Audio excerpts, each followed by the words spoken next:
Assalamualaikum warahmatullahi wabarakatuh. Bismillahirrahmanirrahim.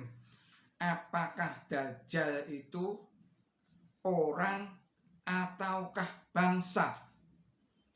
Memang benar bahwa kebanyakan hadis-hadis menggambarkan seakan-akan Dajjal itu orang yang bermata satu, yang dahinya terdapat tulisan Arab yang terdiri dari huruf kaf, fa, dan ro atau kafaro, artinya kafir, dan yang membawa keledai, sungai, dan api.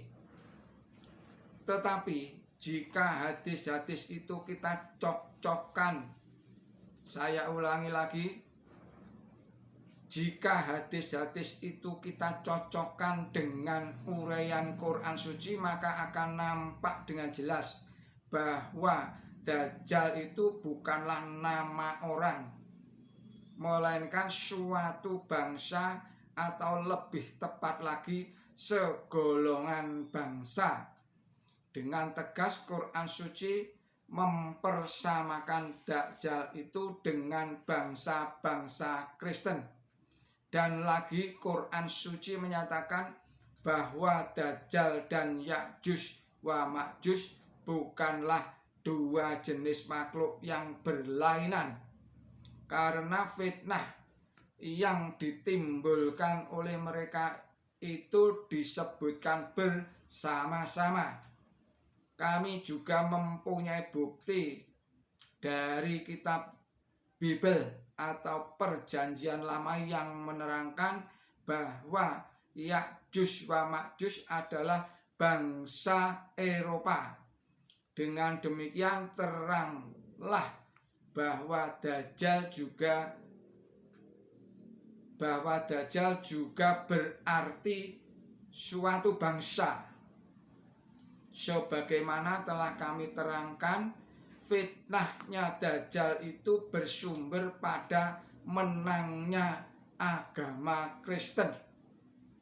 Ada sebuah hadis yang diriwayatkan oleh Imam Muslim yang membuktikan bahwa Dajjal itu bukan orang melainkan bangsa.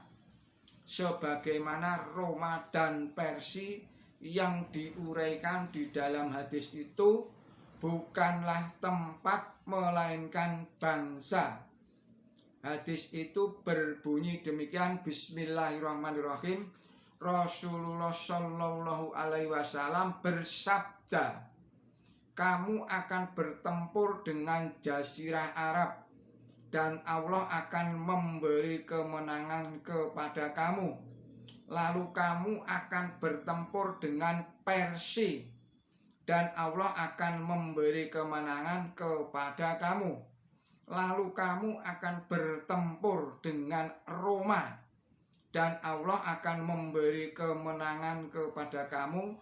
Lalu kamu akan bertempur dengan Dajjal dan Allah akan memberi kemenangan kepada kamu. Di sini pertempuran dengan Dajjal diuraikan dengan kalimat yang sama seperti pertempuran dengan Arab, Persia, dan Roma. Ini menunjukkan bahwa Dajjal adalah bangsa, seperti halnya Arab, Persia, dan Roma. Boleh jadi yang diisyaratkan di sini ialah perang salib, tetapi mungkin pula mengisyaratkan peristiwa yang terjadi di dunia pada zaman sekarang ini. Namun satu hal sudah pasti, yakni bahwa menurut hadis ini Dajjal berarti bangsa atau segolongan bangsa, seperti halnya Persia atau Roma. Tetapi masih saja harus dijelaskan mengapa di dalam hadis dijelaskan seakan-akan Dajjal itu orang. Sebagaimana telah kami terangkan, semua ramalan Nabi suci itu didasarkan pada ru'ya, atau kasyaf atau vision. Dan di dalam ru'ya atau kasyaf, suatu bangsa hanya digambarkan sebagai orang seorang. Sebenarnya bangsa itu dikenal dari ciri-cirinya.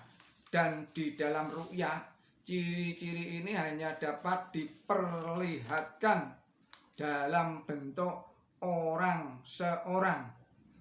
Bahkan dalam bahasa sehari-hari, bangsa itu diajak berbicara bagaikan orang. Misalnya Quran suci mengajak bangsa Israel seakan-akan bangsa Israel itu orang. Bacalah di dalam Quran suci yang berikut ini, bunyinya adalah: wahai kaum Bani Israel, ingatlah akan nikmatku yang aku berikan kepada kamu, dan bahwa aku memuliakan kamu di atas sekalian bangsa. Surat Al-Baqarah surat 2 ayatnya 47. Kaum Bani Israel itu yang diperingatkan di sini ialah mereka yang hidup pada zaman Nabi suci Muhammad Shallallahu Alaihi Wasallam. Tetapi peristiwa yang dimaksud ialah yang terjadi pada zaman Nabi Musa atau beberapa abad setelah beliau. Kenikmatan yang diuraikan di dalam ayat ini telah diberikan kepada kaum Bani Israel pada zaman dahulu. Tetapi Quran suci ini ditujukan kepada kaum Bani.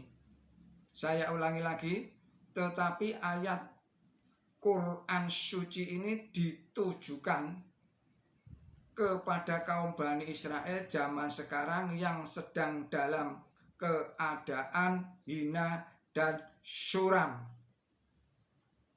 Tetapi seluruh kaum Bani Israel ini dikatakan bagaikan satu orang. Demikianlah seluruh bangsa Dajjal diperlihatkan kepada Nabi suci Muhammad Shallallahu Alaihi Wasallam dalam ru'yah bagaikan satu orang. Padahal Dajjal seperti yang digambarkan oleh Quran suci menunjukkan bahwa Dajjal adalah segolongan bangsa yang ciri-ciri khasnya sudah dikenal. Demikian kajian Maulana Muhammad Ali. Billahi taufik wal hidayah. Wassalamualaikum warahmatullahi wabarakatuh.